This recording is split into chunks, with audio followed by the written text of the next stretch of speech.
हाबैयोब्ला एसेबांखिनि खना फोनांनाय जागोन 5,000 फाइन होनांगोन रायलायनो मोना बबा जुदि लोगो मोननानै रायलायनाय नुयोब्ला 5,000 फाइन होनांगोन आरो बिथांनि नखरनि सोरबा सुबुङा जोंनि गामिनि नखरनि सोरनिबा हाबैनो मोना रायलायलायनो मोना बिदिहाय जों मोनसे माने लिरनानै दोनबाय प्रस्ताब आकारै सुक्ति लिरनानै दोननानै बिदिनो थाबाय थायै दिनै बिथांखौ जोङो बयकट खालामदोंबाबो धोरोमखौ लानानै जोङो बयकट खालामनाय जायाखै एसे आगोलाव नोंथांमोननो फोरमायखाबाय जे आफादगिरिखौ जोनायनि थाखायसो बेखौ निमाहा बिनो होदोंमोन नाथाय बे निमाहा बियावसो जों बिथांखौ गामिनिफ्राय एरख'ना दोननाय जादों एबा बयकट दोननाय जादों आरो बेयाव जोङो साइन बर्डबो मोनसे होखाना दोननाय जादोंमोन जे गामि जार्मानबारि गामिनि मुस्रि कामरा बसुमतारिया गामिनि बारगा बेरेखा खामानि मावनायनि थाखाय बिथांखौ गामिनिफ्राय बयकट खालामना दोननाय जाबाय बिदि खुलुमबाय गासैबो रायजो राजाफोरनि आरो गासैबो प्रेस मिटनि फोसावगिरि नोंथांमोन दा आं दिनै जार्मानबारि गामिनि रायजोनि जानानै दिनै थांनाय 21 मे 2024 इं खालाराव जार्मानबारि गामिनिनो मुस्रि धनिराम बसुमतारिनि फिसाजो फुंबिलि बसुमतारिया जार्मानबारि गामिखौ मुंख'नानै जेरैबायदि बिथांमोनखौ बयकट खालामनाय बिथांनि नखरखौ बयकट खालामनानै बिथाङा प्रेस मिटआव होनाय बादिहाय फोस्रावनाय बादिहाय बिथांनि नखरखौ बयकट खालामनानै हा फाननो मोना आरो हरावसो मिथिं जायो आरो न' बुसिना होखारनाय दायना बुंनाय हा फाननो मोना बिदि होननानै बायदिसिना गोबां बाथ्रा माने निउस लाइभआव फोसावदों दा बे फोसावनायनि सायावसो आङो दिनै स्पष्टीकरण होनो होननानै बे प्रेस मिटखौ दिनै लानाय जादों दा खोथाया जाबाय धनिराम बसुमतारिया जोंनि गामिनिनो रायजो जानाय सासे नखरसे सुबुं दा बिथांमोना दिनै बिथांमोननि जा धोरोमारि खान्थिनि थाखाय धोरोमारि बेले बेजेनि थाखाय बिथांमोनखौ गामिनिफ्राय बयकट खालामना दोनदों होननानै दिनै प्रेस मिटआव बे जेनेबा रादाबखौ फोस्रावदों नाथायबा जों नैबेखौ बुङो बेफोरबायदि कारनाव बेफोरबायदि धोरोमनि बिथिंखौ लानानै धोरोमनि दाङाबाजिखौ लानानै बिथांखौ जोङो बयकट खालामनाय जायाखै नंगौ जों बयकट खालामनाया नंगौ थार नाथायबा बिनि गुबै जाहोना आलादा गुबुन मानोना बिथांमोना जेरैबायदि धोरोमखौ लानानै फुजिदों बेयाव फुजिनायाव जोंहा जेबो हेंथा गैयामोन बिथांमोना जोंनिफ्राय बिख'ना लादोंमोन खावलायखादोंमोन बा बिथांमोना गाबख'ना लादोंमोन जे आंहा ओरैबायदि आंनि बिसिनि मेगननि बेराम जादों दा बे मेगननि बेरामखौ मोजां खालामनोब्ला 16 जरा खुन्थियानि बाथौ दुमनाय आरो बोलि बिधान होनानै फुजियोब्ला बे बेरामा हामगोन होननानै दिनै बिथांमोननि नायखांगिरिफोरा बिथांमोनखौ बिथोन हरनाय लेखा दा बिथांमोना रायजोनिफ्राय सोंदावना नायनानै बिथांमोना बे हाबाफारिखौ मावनो लानायाव जों जार्मानबारि गामियाबो बिथांनो बे हाबाफारिखौ मावनो थाखाय बिथोन होनाय जादोंमोन अनुमति होनाय जादोंमोन लोगोसे बे बावनाय थिनाय बायदिसिना होनायजों अनुमति होनायजों लोगोसे जार्मानबारि गामिनि गासैबो रायजो राजाया बिथांमोननि बे हाबाफारिखौ मावफुंनायाव गासैबो दोलो नोगोरै हेफाजाब होलायदोंमोन मदद होलायदोंमोन नाथायबा दिनै बिदि मावै फुजा होयो खेबसे नङा खेबनै फुजा होनायावबो जों रायजो राजाफ्रा गासैबो दोलो नोगोरै हेफाजाब होलायदोंमोन बावथिलायदोंमोन बेयाव जोंहा जेबो बेरेखा जायाखै जेबो जोंहा खुद्रिनाय गैयामोन जेबो इनाय अनागार गैयामोन नाथायबा बिदिनो फुजियै बिथांमोननि गेजेराव मा जाखो जों मिथिना मोनबाय जे बिथांमोननि नखरा जोंनि गामिनि सोरनिबा नखराव माबा जाहैनो मोना बायदिसिना लोंहैनो मोना बायदिसिना मुवा बेसाद बिसोरनि बावथिनाय थिनायखौ जानो मोना लोंनो मोना लोङोबाबो जायोबाबो फोरासि होनांगौ गावसोरा उद्रायना लानांगौ बेफोर बाथ्राखौ जों मिथिना मोननानै जोङो बेफोरबायदि मानो खालामदों बा मानो जादों बेखौ मिथिनो थाखाय रायजोआ मोनसे लिंथुमलायनानै सावरायलायनो होननानै जोङो लिंथुमलायनाय जादोंमोन। बे लिंथुमलायनायाव बिथां धनिराम बसुमतारीनि बिसि अब्ला माने बिसाय धनिराम बसुमतारीया न'आव थायामोन, न'आव गैया, गुबुन जायगायाव खामानि मावनो थायोमोन। बे समाव दा बेफोरबायदि जानायखौ खोनानानै जोङो बेफोरबायदि मावनायखौ खोनानानै जोङो थाबैनो बे जेंनाखौ सुस्रांनांगौ होननानै जोङो बै धनिराम बसुमतारीखौ जोङो नेयालासै बे धनिराम बसुमतारीनि बिसि दिदोमस्रि बसुमतारी बेखौ लानानैनो बिनि सायाव जोङो बे सोंनाय हरनाय जादोंमोन। बे सोंनाय हरनाय जानायाव बिथाङा नाथाय बे बाथ्राखौ जेबो जोंनि सोंनायखौ थोंजोङै फिननायखौ होआलासेनो बायदिसिना बाथ्रा बुंनानै जों बायदिसिना खोथा बुंनानै बायदिसिना बाथ्रा दान्थे बिदान्थे जालायदोंमोन। दा बेफोरबायदि दान्थे बिदान्थे जालायनायावनो बिदिनो जोंनि रायजोनि मानसिफोराबो सोरबा सोरबि माने बिदिनो रागा रागि जानानै गोबां बाथ्रा माने दान्थे बिदान्थे जालायबाय। बेफोरबायदि जानायाव दा दिदोमस्रि बसुमतारीया बिथाङा उनाव थांनानै मा जाखो मा खालामखो जोंहा आफादगिरिखौ बिथाङा आथिंजों सुगैबाय एबा जोबाय। दा आफादगिरिखौनो आथिंजों जोबायबा अब्ला बेसेबां माने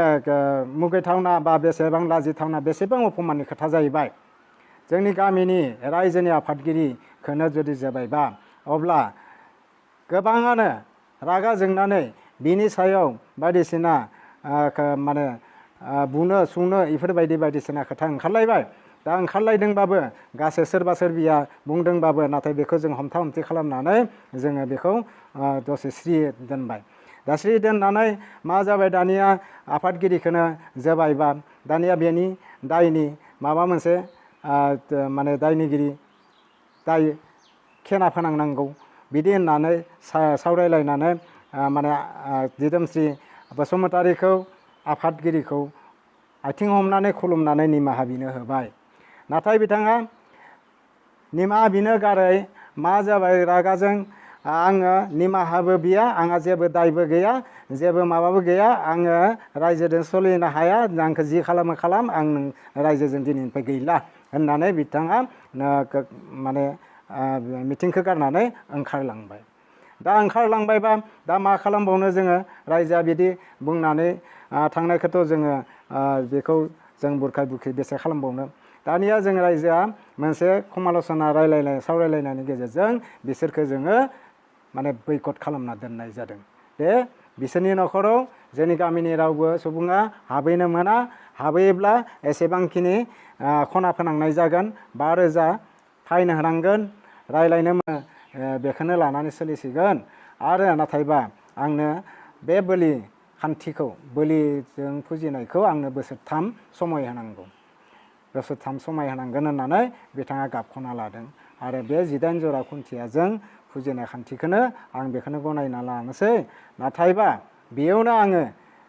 माने बायदिसिना जिब जिबिखौ बोलि होनानै आं फुजिगोन होननानै बिथाङा गाबख'ना लानायाव जों रायजोआबो बेखौबो जेबो दिमत खालामाखै। खालाम नोङो जिदो खालामो, बोलिदो खालामो, फुल प्रसाददो खालामो, जेदो खालामो खालाम, माथ्र नोंहा जोंजों गोरोबनोल' नांगौ। जोंहा धोरोमजों जोङो धोरोमनि सायाव जेबो जोङो गाखुवा गैया, जोङो बेखौ मोना, बे धोरोमखौ लानो मोना, बे धोरोमखौल'सो लानांगौ, बेफोरबायदि जोङो बिसोरजों जेबो माने एना एनि गैलाया। दा बिदि जानानै गोरोबलायनानै फैनानै न'आव फैनानै बिसोरनि न'आवनो हाबनानै मोजाङै सावरायलायबाय, मोजाङै बिदिनो पार्टि पुर्टिबो खालामलायनाय जाबाय। बेनिफ्राय लोगोसे जा साइनबर्ड थुदोंमोन बे साइनबर्डखौबो जों बोखारना होबाय, बोखारना होनानै बिदिनो थालायबाय। ओमफ्राय जोङो रायजोनि सोरबा सोरबियाबो बुंबाय, भाइ बा आदा दाथ' गोरोबलायनाय जाबाय, नोंथाङा दा माला हायो फुजाखौ होनो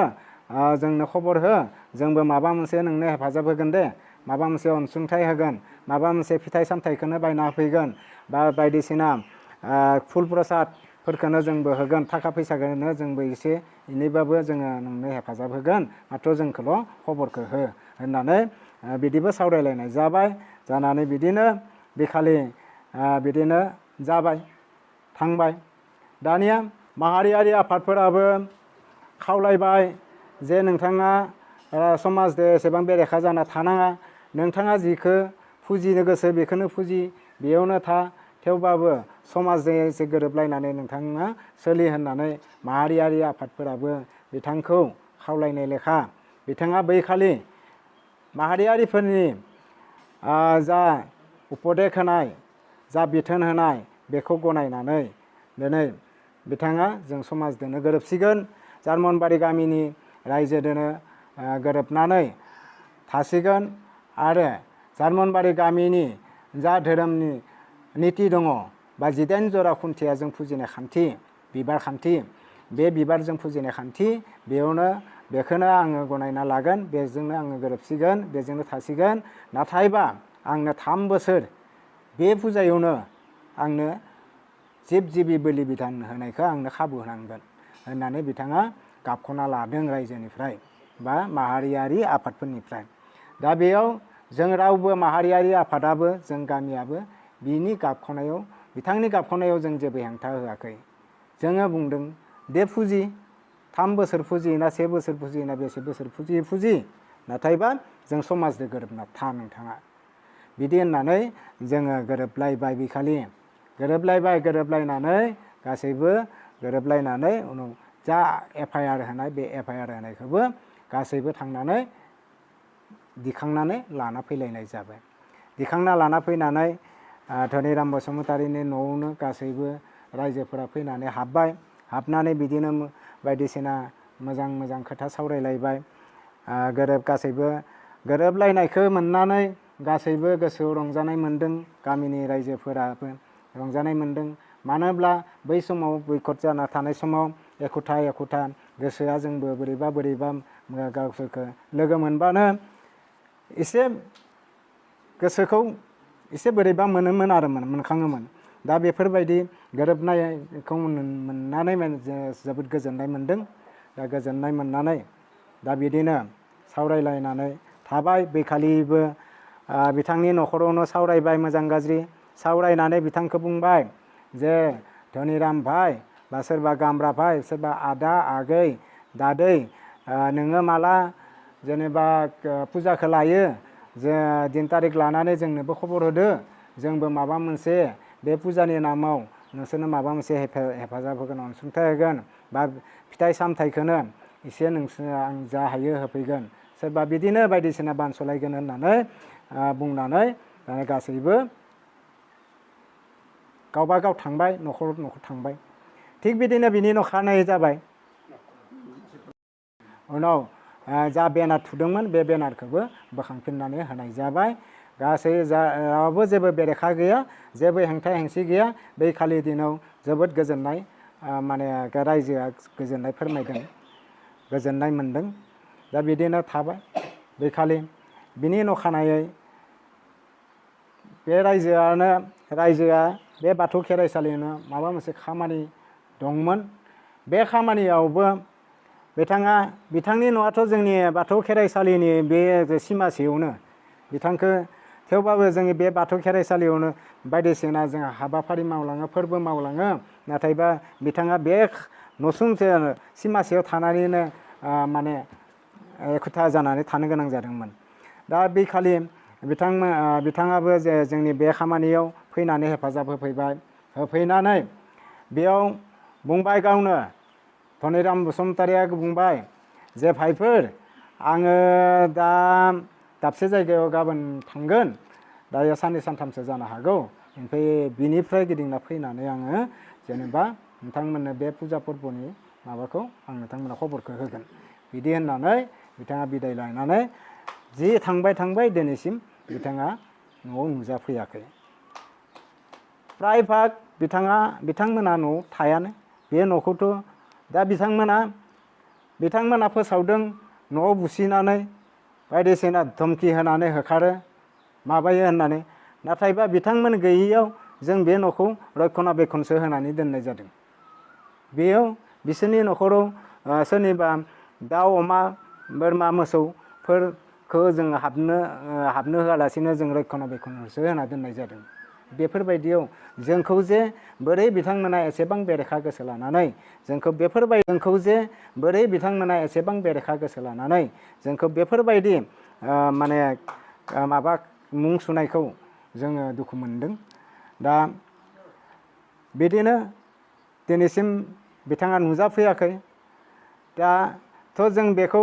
गोरोबलायनानै थाबाय। बिनि उनाव दा जों बेफोरबायदि गोरोबलायनायखौ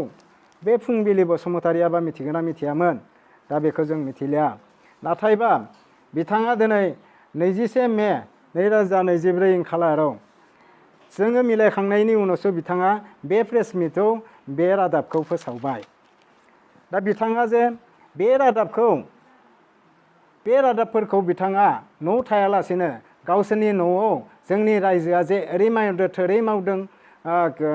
अत्याचार खालामदों, न' बुसिदों, दायना अजा होननानै रायफैदों बुंफैदों, बेफोर खोथाखौ न'आव थायालासेनो बिथाङा बोरै मिथिखो आरो दिनै एसेबां गोजान जायगायाव थानानै न'निफ्राय एसेबां गोजान जायगायाव थानानै बोरैहाय दिनै बेफोरबायदि प्रेस मिटआव बेफोर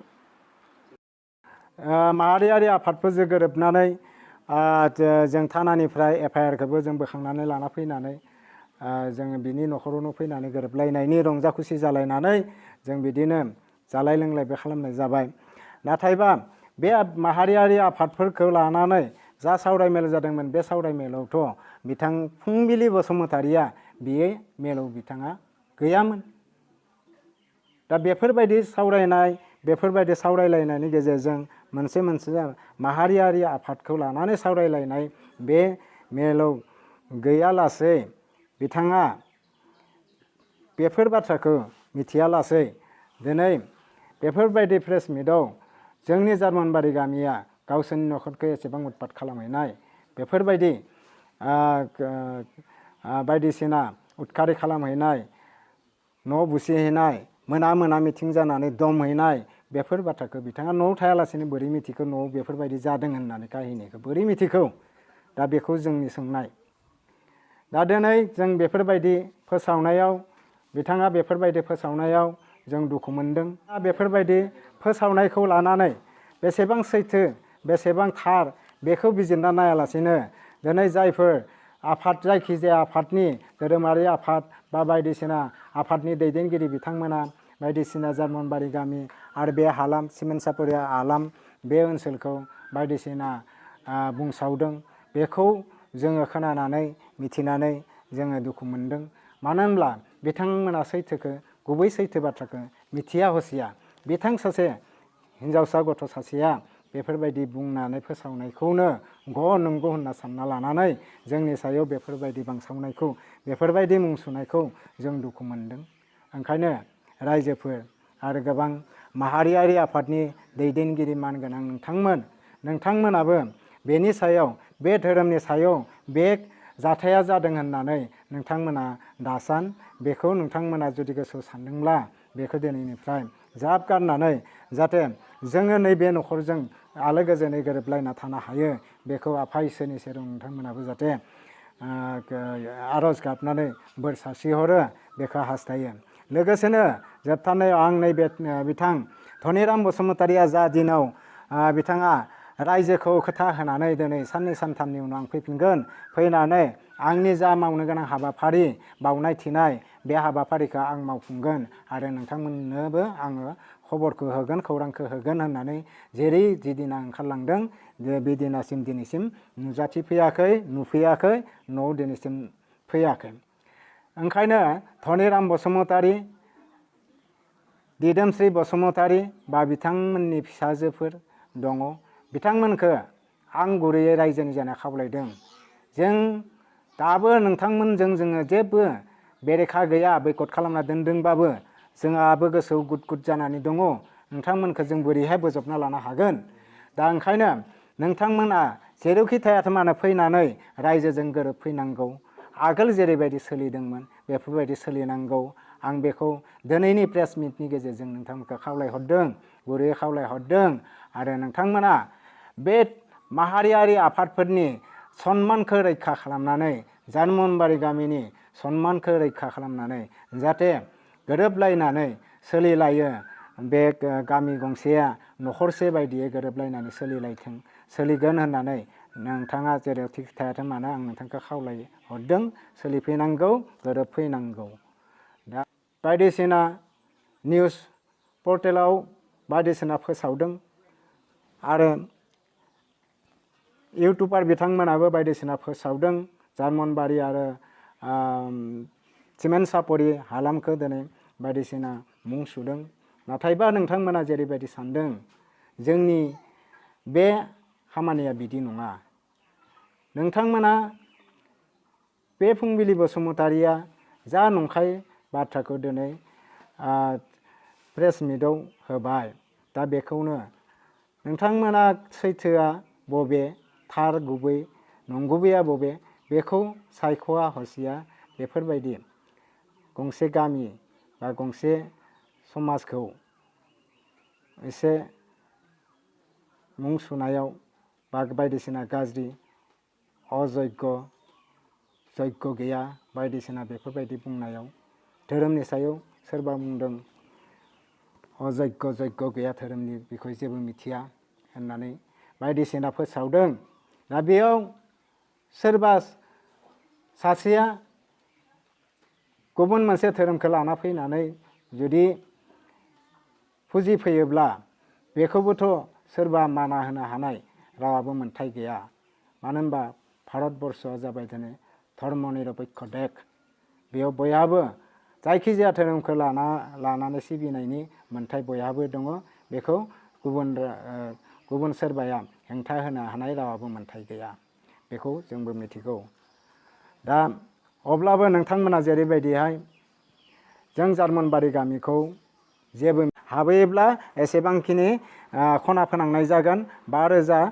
फाइन होनांगोन, रायलायनो मोना, बबावबा जुदि लोगो मोननानै रायलायनाय नुयोब्ला 5,000 फाइन होनांगोन आरो बिथांनि नखरनि सोरबा सुबुङा जोंनि गामिनि नखरनि सोरनिबा हाबैनो मोना, रायलायलायनो मोना। बिदिहाय जों मोनसे माने लिरनानै दोनबाय, प्रस्ताब आकारै सुक्ति लिरनानै दोननानै बिदिनो थाबाय। थायै दिनै बिथांखौ जोङो बयकट खालामदोंबाबो धोरोमखौ लानानै जोङो बयकट खालामनाय जायाखै। एसे आगोलाव नोंथांमोननो फोरमायखाबाय जे आफादगिरिखौ जोनायनि थाखायसो बेखौ निमाहा बिनो होदोंमोन। नाथाय बे निमाहा बियावसो जों बिथांखौ गामिनिफ्राय एरख'ना दोननाय जादों एबा बयकट दोननाय जादों। आरो बेयाव जोङो साइन बर्डबो मोनसे होखाना दोननाय जादोंमोन जे गामि जार्मनबारि गामिनि मुस्रि कामरा बसुमतारिया गामिनि बारगा बेरेखा खामानि मावनायनि थाखाय बिथांखौ गामिनिफ्राय बयकट खालामना दोननाय जाबाय। बिदि होननानै जों साइन बर्डखौ बिदि होननाल' जोङो बेयाव लिरदों। बेयाव धोरोमनि खोथा जेबो लिरनाय गैया। दा बिदिनो सोलिलायना थानानै बिथाङा माबा मोनसे थाखा फैसानि गोनांथि जानायाव जेबो राहा गैयैयाव हा फाननो ओंखारबाय। दा हा फाननो ओंखारनायखौ जोंनि रायजोनि फोराबो मिथिना मोनबाय। बिदिनो सोरबा हा लानो होननानै गोसो जानायफोरा हाखौ लानो ओंखारबाय। दा ओंखारोब्ला बे हा लाग्रा जाय बिथाङाबो दा जों जिथु आगोलनो दाना दोनखाबायमोन नालाय, रायजोनिफ्राय सोङाबा, रायजोनियाव पारमिसन लायाबा बिसोरनि न'खराव हाबनो मोना, बिसोरनि न'खरनि मानसिफोरजों रायलायनो मोना होननानै बेफोरबायदिया दाखाना दोननाय जादोंमोन नालाय, हा बायनो गोसो जानाय बिथाङा फैनानै गामि रायजोफोरजों सावरायफैबाय। रायजोफोरजों सावरायनानै रायजोफोराबो बुंबाय दे होमबालाय नोंसोरो फानग्राया फानोब्ला बायग्राया नोंहा जुदि बायोब्ला बायना लालायदो, रायजोखौ लानानै मिमांसा खालामलायदो। दा बिदिनो फाननाया फानबाय, बायग्राया बायनानै लाबाय। बा बायनानै दिनै 3-4 मास जाबाय, दान जाबाय। दिनै बेयाव न' लुनाबो थानानै दा बावै मा जालायखो, दा बे हा बायनायनिनो मा गेजें जानानै दिनै बियो बायग्रायाबा मा खोनाखो, फानग्रायाबा मा बुंखो, बेफोरबायदि माबा मोनसे गेजें खोनानाय बुंनाय बाथ्राखौ लानानै बिसोरो बेरेखि जालायनानै बिसोरो नांलाय खमलाय जाबाय। नांलाय खमलाय जायोब्ला दानिया मा खालामगोन, मा मागोन, बायग्राया दानिया रायजोखौ लिंथुमलायबाय। रायजोखौ लिंथुमलायनानै बेखौ माने बेनि सोमोन्दै बुंथिबा रायजोआ बुंबाय जे दाथ' हरनि खोथा, दा हराव गासैबो रायजोखौथ' बहा मोनजोबनो, ओंखायनो गाबोनो जों अखानायै बेनि सायाव सावरायलायगोन दे दिनै दोनदो दिनै थादो बिदि होननानै रायजोफोरा गावबा गाव थांबायब्ला दा बिदिनो बिनि नखानायै रायजोआ ओरैनो अडिट ना जानो गोनांखामोन दा अडिटबो जाबाय दोङो दा बेयाव अडिट जाखांनानै जोङो बिथांखौ लिंहरनानै बेनि सोमोन्दै सावरायगोन मोजाङै होननानै जोङो नेनानै दंमोन नाथायबा मा जाबाय बिसोरो बिनि बैखालि थानायाव थांनानै एफआइआर दाखिलहैबाय बे एफआइआर दाखिलहैनायनि जाहोना बेनो जे माने धोरोमनि बेले बेजेनि सायाव माने जार्मनबारि गामिनि सायाव एफआइआर दाखिलहैबाय दा एफआइआर दाखिलहैयोब्ला बेखौ दानिया थानानि असिसारा बे धोरोमनि बिखयै जा एफआइआर होदों बेनि सायाव एक्सन लानो जों एक्सन लानो थांबा जोंहा एसे गोरोन्थि जानो हागौ बेखौ सानलायनानै जोंनि माहारियारि जायफोर आफाद दङ बर' माहारियारि आफादफोरनो बे बाथ्राखौ फोरमायहरबाय जे थां जार्मनबारि गामियाव ओरैबायदि जादों जोंनि एफआइआर फैदो नोंथांमोना गावसोरनि नोंथांमोननि धोरोमारिनि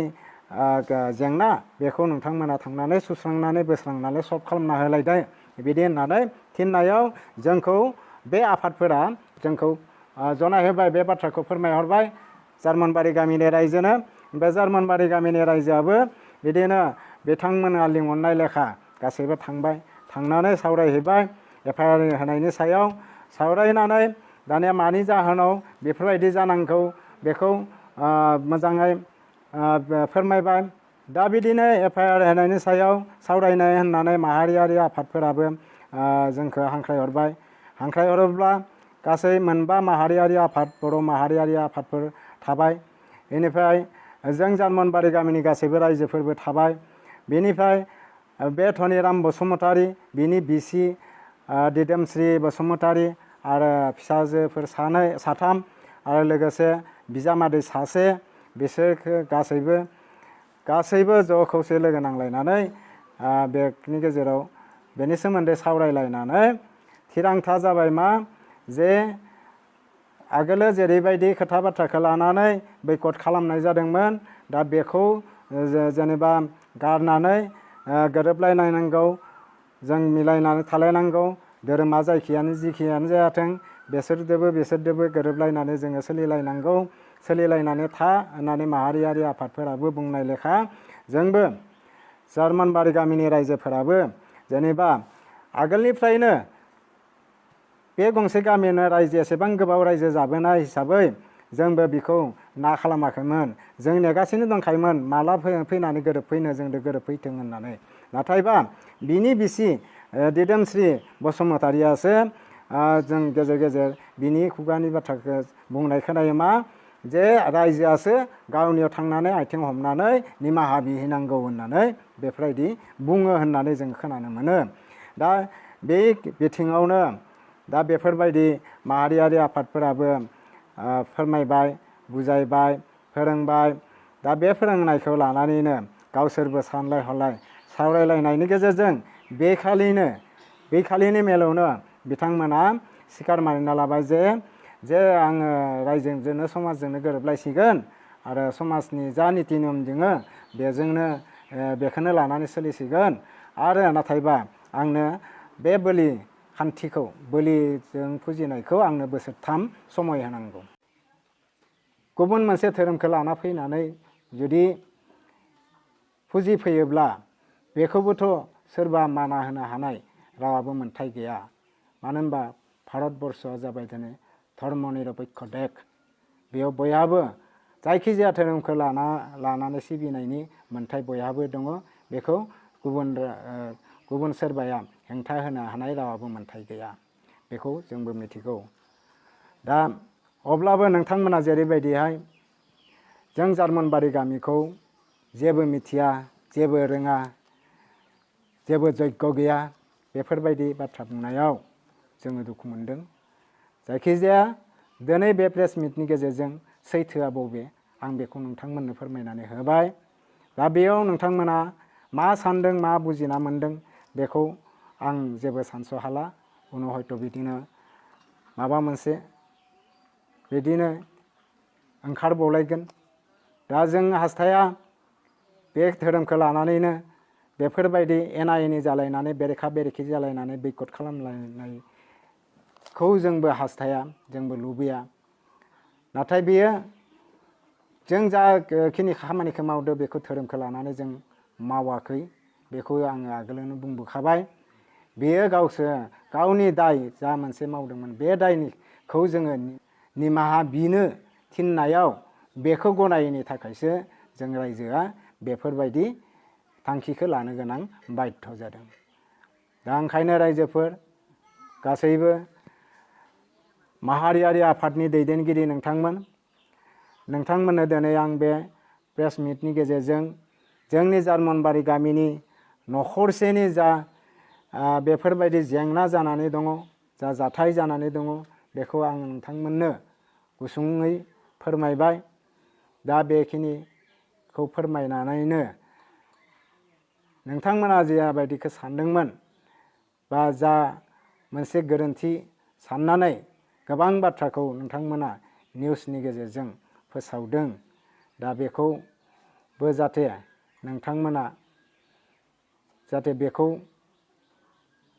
नोंथांमोना आरोबाव बेफोरबायदिखौ जाहाथे फोसावनाङा। धनिराम बसुमतारी, दिदोमस्रि बसुमतारी बा बिथांमोननि फिसाजोफोर दङ, बिथांमोनखौ आं गुरैयै रायजोनि जाना खावलायदों। जों दाबो नोंथांमोनजों जोङो जेबो बेरेखा गैया, बयकट खालामना दोनदोंबाबो जोंहाबो गोसोआव गुद गुद जानानै दङ। नोंथांमोनखौ जों बोरैहाय बोजबना लानो हागोन? दा ओंखायनो नोंथांमोना जेरावखि थायाथों मानो फैनानै रायजोजों गोरोबफैनांगौ। आगोल जेरैबायदि सोलिदोंमोन बेफोरबायदि सोलिनांगौ। आं बेखौ दिनैनि प्रेस मिटनि गेजेरजों नोंथांमोनखौ खावलायहरदों। आंनि दिनैनि बे प्रेस मिटखौ एसेयावनो फोजोबबाय। गोजोन्थों।